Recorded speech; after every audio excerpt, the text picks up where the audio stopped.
Hi అండి, అందరికీ నమస్తే. మామిడికాయ నిల్వ పచ్చడి చేశానండి. నాకొచ్చినట్లుగా నేను చేశాను. నేను దాదాపు 5 ఇయర్స్ నుంచి ఇలానే పెడుతున్నానండి. చాలా బాగా వస్తుంది. సంవత్సరమంతా నిల్వ ఉంటుంది. కమ్మగా వేడి వేడి అన్నంలో ఈ మామిడికాయ పచ్చడి వేసుకుని తింటే ఎంతో అద్భుతంగా ఉంటుంది కదండీ! అది మనందరికీ తెలిసిందే. ఇప్పుడైతే నేను ఎలా చేశానో చూసేయండి. మీకు ఉపయోగపడితే చేసుకోవడానికి వీలుగా ఉంటుందని వీడియో తీసి పెట్టానండి. ఆవకాయ పెట్టడంలో ఎక్స్‌పర్ట్ కాకపోయినా ఏదో నాకు నచ్చినట్టు, నాకు వచ్చినట్టు చేశానండి. నేనైతే ఇందుకు 5 మామిడికాయలు తీసుకున్నాను. 3 మామిడికాయలు ఒకలా పెట్టాను. 2 మామిడికాయలు చిన్న ముక్కలుగా ఊరగాయ పెట్టానండి. ఇప్పుడైతే మామిడికాయల్ని కట్ చేసుకుంటున్నాను. కొంచెం కొంచెం 1 ఇంచు ముక్కల్లాగా కట్ చేసుకొని అవన్నీ తీసేసుకొని నేను రోట్లో వేసి కొద్దిగా ముక్కని నలగొడతానండి. ముక్కని మనం రోట్లో వేసి కొద్దిగా నలగొట్టామంటే అది చిదుముతుంది. అప్పుడు ఊరినప్పుడు ఈ మామిడికాయ టేస్ట్ అంతా కూడా మనకు కలుపుకున్న కారాల్లోకి, గొజ్జులోకి వస్తుంది కాబట్టి మనకు టేస్ట్ అయితే అద్భుతంగా ఉంటుందండి.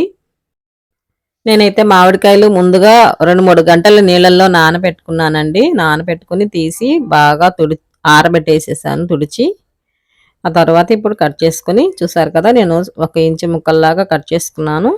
దాన్ని కొద్దిగా ముక్కని దంచుతున్నానండి. కొంచెం బాగా నలిగేటట్లు.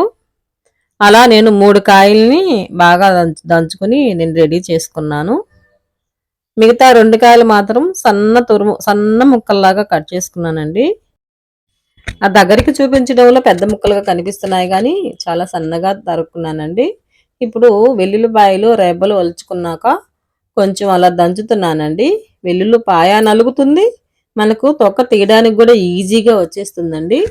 అందుకని నేను ప్రతి వెల్లుల్లిపాయని అలా కొంచెం చితగ్గొట్టుకున్నాను. అలా చితగ్గొట్టుకున్న వెల్లుల్లిపాయలు కూడా శుభ్రంగా మనం ఒలిచి పక్కన పెట్టుకుందామండి.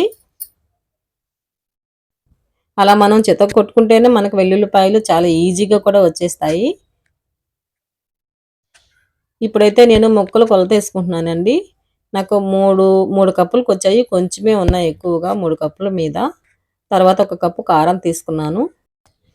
1 స్పూన్ పసుపండి. అరకప్పు సాల్ట్ తీసుకున్నానండి నేను.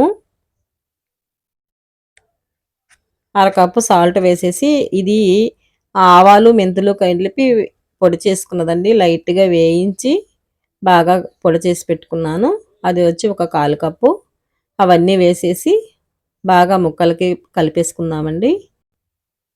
ఇప్పుడు కొంచెం బాగా కలుపుకున్న తర్వాత మనం వెల్లుల్లిపాయలు తీసుకుందామండి. ఒక అరకప్పు కంటే కొంచెం ఎక్కువ ఉంటాయేమో అన్ని వేశాను. అంతేలేండి, ఒక అరకప్పు. మాకు వెల్లుల్లిపాయలు బాగానే తింటామండి. అందువల్ల నేను అరకప్పు దాకా వేసుకున్నాను. కొంతమంది అయితే అసలు వేయరండి. కొంతమంది తక్కువ వేసుకుంటారు. అది వాళ్ళ వాళ్ళ టేస్ట్‌ని బట్టి ఉంటుంది కదా! ఇంక ఇప్పుడైతే ఆయిల్ తీసుకుంటున్నానండి. ఇదైతే ఈ వీడియో తీసి కూడా నేను చాలా రోజులవుతుందండి. దీన్ని ఎడిటింగ్ చేసి పెట్టాను గానీ వాయిస్ ఓవర్ ఇవ్వలేకపోయాను. అందువల్ల ఇంక ఇప్పుడైతే వీడియోని పోస్ట్ చేస్తున్నాను. ఆయిల్ అయితే 2 కప్పులు పడుతుందండి. 2 కప్పులు వేశాను నేను. కరెక్ట్‌గా సరిపోతుంది. తర్వాత మనం ఎలాగో పోపు పెట్టుకుంటాం కాబట్టి ఆ పోపులో ఉన్న ఆయిలు ఇది కరెక్ట్ సరిపోతుందండి. మనకు ప్రస్తుతానికి మనకు ఆయిలు పైకి తేలకపోయినా సరే 2 రోజులు అయిన తర్వాత మనకు ఆయిల్ బాగా పైకి తేలుతుందండి. ఇక ఈ మధ్య వీడియోలు కూడా నేను ఎక్కువగా పెట్టడం లేదండి. ఎందుకంటే ఈ మధ్య లాస్ట్ వీడియోలో చెప్పాననుకుంటా. మా నాన్నగారికి ఒంట్లో బాగోలేదని హాస్పిటల్స్‌లో ఉండాల్సొస్తుంది. అక్కడికి వెళ్ళడం, రావడం సరిపోతుందండి. తీసిన వీడియోలు కూడా ఎడిట్ చేసి పెట్టలేకపోతున్నాను. ఇక ఇప్పుడైతే మనం చిన్న ముక్కలుగా కట్ చేసుకున్నాం కదండీ! ఆ ఊరగాయ రెడీ చేసుకుందాము. ముందుగా ముక్కలు కొలతేసుకుందామండి. 1.5 కప్పు ముక్కలొచ్చినాయి. దానికొచ్చి అరకప్పు కారం వేస్తున్నాను. ఒక పావు కప్పంతా సాల్ట్ వేశానండి. పావు కప్పు కంటే కొంచెం ఎక్కువగా అంతేలే, పావు కప్పు ఉంటాయండి వెల్లుల్లిపాయలేశాను. మిగిలిన వెల్లుల్లిపాయలు కూడా నేను అవతల తొక్కు మామిడి పచ్చట్లో కలిపేశానండి. నేనైతే తొక్కు పచ్చడనే అంటాను దాన్ని. ఎందుకనంటే దంచి చేస్తాను కాబట్టి. ఇక దీంట్లో ఇలా అన్నీ వేసేసి కలిపేసుకున్న తర్వాత దీంట్లో అయితే ఆవపిండి వెయ్యనండి నేను. ఆయిల్ వచ్చి ఒక కప్పుకి వేసుకుంటున్నాను.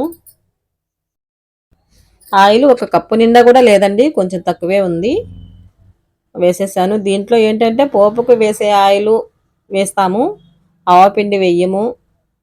ఇది కొంచెం డిఫరెంట్గానే ఉంటుందండి.